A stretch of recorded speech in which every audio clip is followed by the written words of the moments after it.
नमस्कार, स्वागत है आपका। आप देख रहे हैं द न्यूज और मैं रानी गुप्ता आपके साथ। इस वक्त की बड़ी खबर सामने आ रही है बिहार की राजनीति से जुड़ी हुई।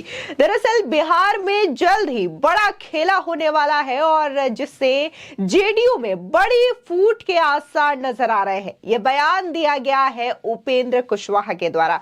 बता दें कि जिस तरीके से उन्होंने जेडीयू में फूट को लेकर के भविष्यवाणी की है, तो जाहिर तौर पर इसने सीएम नीतीश कुमार की नींदें जरूर उड़ा रखी होगी। हाल ही में पिछले कई दिनों से सीएम नीतीश कुमार जो है अपने तमाम पार्टी के नेताओं, सांसदों और इसी के साथ ही विधायकों से मुलाकात कर रहे हैं। लेकिन इस बीच अब उपेंद्र कुशवाहा का यह कहना कि जल्द ही जेडीयू में बड़ी फूट देखने को मिल रही है और जेडीयू के जो तमाम लीडर्स हैं, जिन्हें यह पता है कि जेडीयू इस चुनाव में डूबने वाली है, यानी कि जेडीयू के नाव में सवार होकर के ये चुनाव नहीं जीता जा सकता, वो जल्द ही आने वाले समय में पार्टी छोड़ करके दूसरा दल अपना लेंगे। उन्होंने तो ये तक कह दिया कि कई सारे जेडीयू के ऐसे नेता हैं जो कि मेरे संपर्क में है, बीजेपी के संपर्क में है और चिराग पासवान के संपर्क में है। बता दें कि जाहिर तौर पर आने वाले लोकसभा चुनाव से पहले विभिन्न राज्यों में विधानसभा के चुनाव होने वाले हैं। लेकिन जिस तरीके से जेडीयू में फूट की बड़ी खबर सामने आ रही है, इससे इंडिया अलायंस के साथ साथ नीतीश कुमार को भी बड़ा झटका लगेगा। जेडीयू से अलग होने के बाद उपेंद्र कुशवाहा ने शुरुआत से ही ये बात कही थी कि सीएम नीतीश कुमार की पार्टी में टूट होने वाली है। उनके बयान के बाद जेडीयू से कई नेताओं ने साथ छोड़ भी दिया है। अब रविवार यानी कि 1 अक्टूबर को रोहतास पहुंचे उपेंद्र कुशवाहा ने एक बार फिर से बड़ी भविष्यवाणी कर दी है। रोहतास के संझौली में कार्यकर्ता सम्मेलन का आयोजन किया गया था। इसमें राष्ट्रीय लोक जनता दल के राष्ट्रीय अध्यक्ष उपेंद्र कुशवाहा पहुंचे थे। उपेंद्र कुशवाहा ने संझौली में आयोजित कार्यकर्ता सम्मेलन में नीतीश कुमार पर जमकर अपनी भड़ास निकाली। उपेंद्र कुशवाहा ने कहा कि जेडीयू नाम की पार्टी का अस्तित्व जल्द ही दुनिया से समाप्त होने वाला है। दुनिया की कोई भी ताकत अब उसे खत्म होने से नहीं रोक सकती। उन्होंने कहा कि जनता दल यूनाइटेड के कई सांसद, विधायक, यहां तक कि मंत्री भी उनके संपर्क में हैं। इतना ही नहीं, कई लोग भारतीय जनता पार्टी और आरजेडी के भी संपर्क में हैं। बता दें कि उपेंद्र कुशवाहा ने कहा है कि जैसे ही नीतीश कुमार की पार्टी टूटती है, सभी अपनी अपनी जगह जाने को आतुर है, क्योंकि सभी को ऐसा लगता है कि जेडीयू की नाव पर सवार होकर चुनाव को पार नहीं किया जा सकता। साथ ही उन्होंने ये भी बताया कि किस चीज का इंतजार किया जा रहा है। उपेंद्र कुशवाहा ने कहा कि जेडीयू के सभी बड़े लीडर मुहूर्त के इंतजार में हैं कि कब जेडीयू की नाव डूबे और सभी उससे कूद कूद कर अपनी जगह चले जाए। वहीं दूसरी ओर लोक जनशक्ति पार्टी रामविलास के सांसद चिराग पासवान के रविवार को ही बयान दिया कि जेडीयू में सब कुछ ठीक नहीं चल रहा है। जेडीयू के कई नेता, सांसद और विधायक हम लोगों के संपर्क में हैं।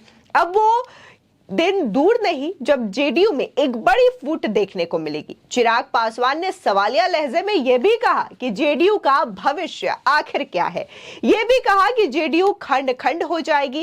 इस पर उपेंद्र कुशवाहा ने भी सहमति जताई। आपको बता दें कि जिस तरीके से लगातार बिहार की सियासत में यह सवाल उठ रहे हैं कि नीतीश कुमार जो है अपनी पार्टी को अब बचाने में सक्षम नहीं है, क्योंकि उनके जो तमाम लीडर्स हैं वो अलग अलग पार्टियों के संपर्क में हैं और यहां तक कि बीजेपी के संपर्क में भी जेडीयू के कई सारे सांसद और मंत्री भी हैं और ये आने वाले समय में नीतीश कुमार के लिए बड़ी मुश्किल खड़ा कर सकता है। क्योंकि सबसे पहले अगर हम बात करें लोकसभा चुनावों को लेकर के, तो इस चुनाव को ध्यान में रखते हुए नीतीश कुमार ने ही सबसे पहले विभिन्न दलों के नेताओं से मुलाकात की, उनके अध्यक्षों से मुलाकात की। फिर चाहे वो शरद पवार हो, ममता बनर्जी हो, अखिलेश यादव हो, इन तमाम लोगों से उन्होंने मुलाकात करके एक पूरा का पूरा यूनियन बनाया और इनकी पहली बैठक जो है पटना में होती है, जहां पर नीतीश कुमार इस बैठक की अगुवाई करते हैं।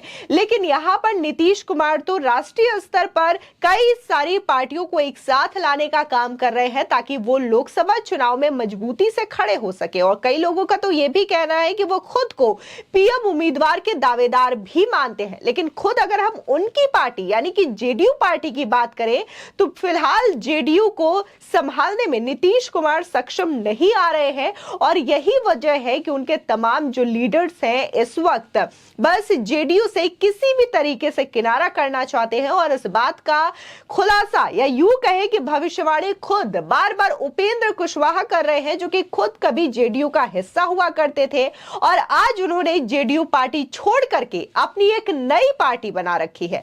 बता दें वहीं G20 शिखर सम्मेलन के दौरान राष्ट्रपति द्वारा दिए गए भोज में नीतीश कुमार पटना से दिल्ली आ जाते हैं और भोज कार्यक्रम में काफी देर तक प्रधानमंत्री नरेंद्र मोदी से बात करने का वाकया हो या फिर राष्ट्रीय स्वयंसेवक संघ से जुड़े भारतीय जनसंघ के को-फाउंडर पंडित दीनदयाल उपाध्याय की जन्म जयंती पर उनकी प्रतिमा पर पुष्पांजलि अर्पित कर उन्हें नमन करने का वाकया हो। इन दोनों ही घटनाओं ने एक बार फिर से यह सवाल बिहार की सियासत में खड़ा कर दिया है कि क्या वाकई में नीतीश कुमार एक बार फिर से पाला बदलने के बारे में सोच रहे हैं। तो वहीं जहां नीतीश कुमार को लेकर के ये बातें कही जा रही है कि आने वाले चुनाव से पहले शायद वो इंडिया अलायंस से एनडीए का दामन थाम ले, यानी कि एक बार फिर से नीतीश कुमार पाला बदल सकते हैं। तो वहीं उनकी ही पार्टी के नेताओं को लेकर के अब ये बयान देखने को मिल रहा है कि जल्द ही उनके पार्टी के कई सारे लोग उनका साथ छोड़ सकते हैं और वो बीजेपी के पाले में जा सकते हैं या फिर उपेंद्र कुशवाहा के पाले में जा सकते हैं, क्योंकि लगातार उनके पार्टी के कई सारे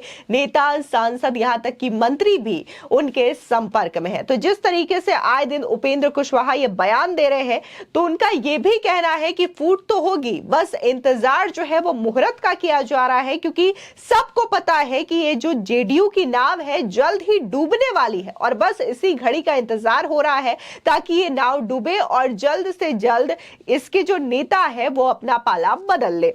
फिलहाल अगर हम जेडीयू के लीडर्स की बात करें या फिर नीतीश कुमार की बात करें, दोनों को लेकर के यही बातें कही जा रही है कि चुनाव से पहले ये दोनों ही किसी न किसी तरीके से अपना पाला बदल सकते हैं। लेकिन यहां पर अगर हम बात बिहार की सियासत की करें तो बिहार में जल्द ही बड़ा खेला हो सकता है, क्योंकि अगर हम जेडीयू और आरजेडी की भी बात करें तो इनके कई सारे लीडर्स हैं जो कि एक दूसरे के खिलाफ लगातार बयानबाजी करते हैं और इनकी जो बयानबाजी है वो राष्ट्रीय स्तर पर भी काफी ज्यादा चर्चा का विषय बनी रहती है।